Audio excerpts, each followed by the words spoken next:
Rules of flow in construction, segregation. I love this concept. I had never ever heard this in any lean thinking before like 2 months ago when really digging in and researching about the rules of flow, Goldratt's rules of flow. It's a fantastic concept about how we can gain productivity and really focus on first things first and do our small tasks and large tasks at the right times in the right configurations. And so if you're wanting to learn something new, that is absolutely fantastic and fine by me. You have come to the right place. Let me go ahead and talk about this concept right now.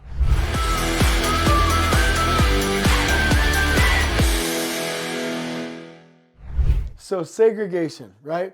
Really the way that I learned it in the book, and by the way, I have to give full credit to Goldratt's Rules of Flow, the Goldratt family, and Eliyahu Goldratt. One of the things that I never thought of was segregation of large and small tasks, or simple and complex tasks. I have heard of personal organization systems that say, eat the frog first. What that means is if you are doing something on the project site as a crew or individually, eat the frog first. Nobody wants to eat a frog. That's super disgusting. So if that's on your list of things to do, just get that out of the way or else you're going to be stressing about it the whole day, right? It's just a saying. But the bottom line is go do the really big nasty assignment first in the day when you have the most energy. So I have heard about that before, but segregation really means in this concept of lean thinking that we have opportunities to separate large and small tasks at different times. Let me give you some examples here. Number one, if you're talking about a time block, and I usually look at this vertically, so you'll have to forgive me, but from a time block standpoint, that's kind of like eat the frog. Do we want to do one or two of the big tasks this morning, right? And then at lunch, then do the smaller tasks, right? And basically time block them. That is definitely an option. Another option outside of time blocking, which this is the thing that I had never heard before, is saying, hey, from a teaming standpoint, this individual or team or group of people will do the large tasks and this group of people will do the small tasks. I never thought about it, but like at DPR, they have, where I worked before, I'm just using them as an example, they had their main division and then they had their special services group. These were small job order contract type jobs. I was thinking about it, if a project team has this massive project that's like working on a rhythm and it's going well, and then you have a bunch of small little projects, it starts to interrupt the overall flow of the project, distract everybody, and then pretty soon we're not doing anything well. And so they had their large project superintendents and their special services group superintendents, which was fantastic. By the way, when I say small projects aren't always easier, and many times they're harder. And so these are the two different ways, one by time blocking and the other one by separating, and you can just put the people assigned or actual teams or actual divisions that are used to handle small and big tasks. Now let me explain this. If you don't follow this guideline and segregate either by time blocking or by person or by group or by team, then what will happen is these large priority or large complexity or large intensity tasks will take priority, and then the small intensity tasks, the smaller projects, the smaller tasks will take a back seat. Then these smaller tasks, the smaller jobs, the smaller phases, once they do take a back seat, their lead times increase, right? And their throughput times increase so that the people that are expecting them, the clients, are starting to complain. There's more urgency, there's more pressure. Then the small tasks start to get scheduled, but instead of being scheduled in a time block or by different people, it actually starts to interrupt here. So we're never really doing one thing at one time. So what'll happen is, hey, we started working on one of these high intensity tasks, but then these start to get behind. The owner gets frustrated and we start merging them all together.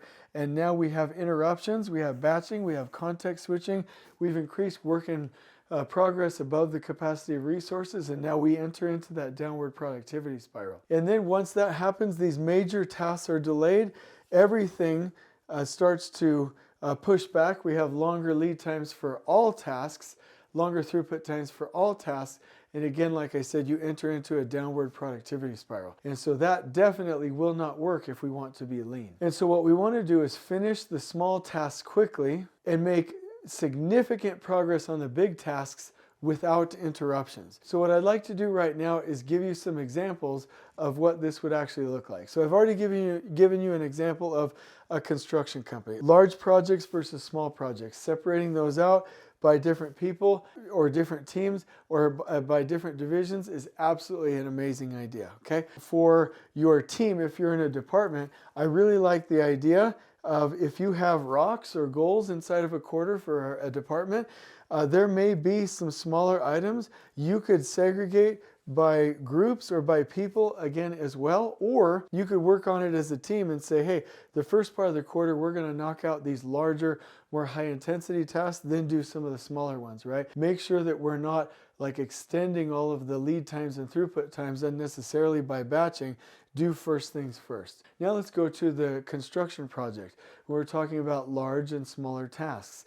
I love the idea of our trade partners coming through and doing the larger tasks, the most critical work first, and then once their scope of work is done, or there's a natural part in the project, and this is brilliant by the way, where they can work on these other tasks as a part of like workable backlog, that would be fantastic. The other thing you could do is in the scheduling of these major tasks, make sure that you have buffers in the system to where every week or every day we do have time for some of these things, or buy this out as a separate crew. Absolutely fantastic idea. And then when you're at the foreman level, obviously the same thing. Hey, crew, can we focus on these and then we'll get these pickup items, or assign some of the crew to do the major tasks and then some of the crew to do some of the smaller ones.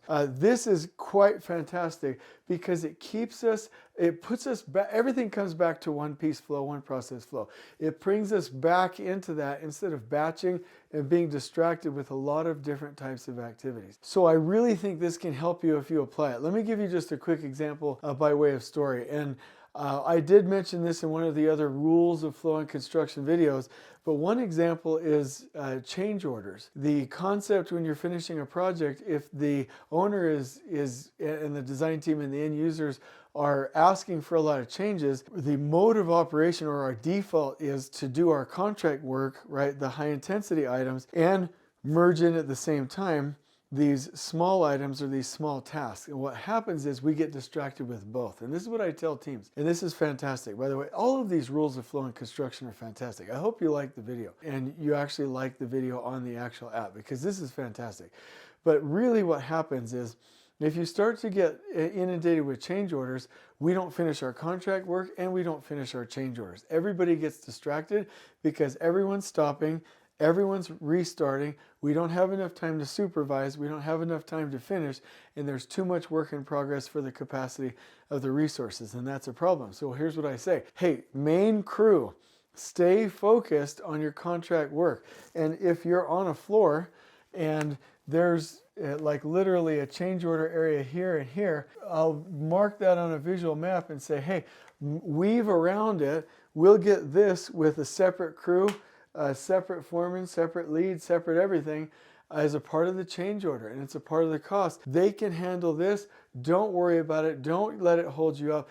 Get your portion of the work done. And when project teams freak out, I'm like, hey, our butts are on the line for the contract work. We better get that done. We're already married to that, right? The change orders haven't been executed yet. We haven't signed that, right? So we need to plan it to where this is separate. So we've separated our high intensity tasks from the small tasks, and it works every time, especially in project recoveries. And so that's a good example for you. But this idea of segregation will really help you to work in one piece or one process flow and to be lean and install operational excellence on your project site. So I'm going to turn this into a Canva graphic for you and a blog post because it's so important. But again, shout out to Goldrat's Rules of Flow, and also we'll link you to the book on all of these videos. They're fantastic. I hope you've enjoyed this video. On we go.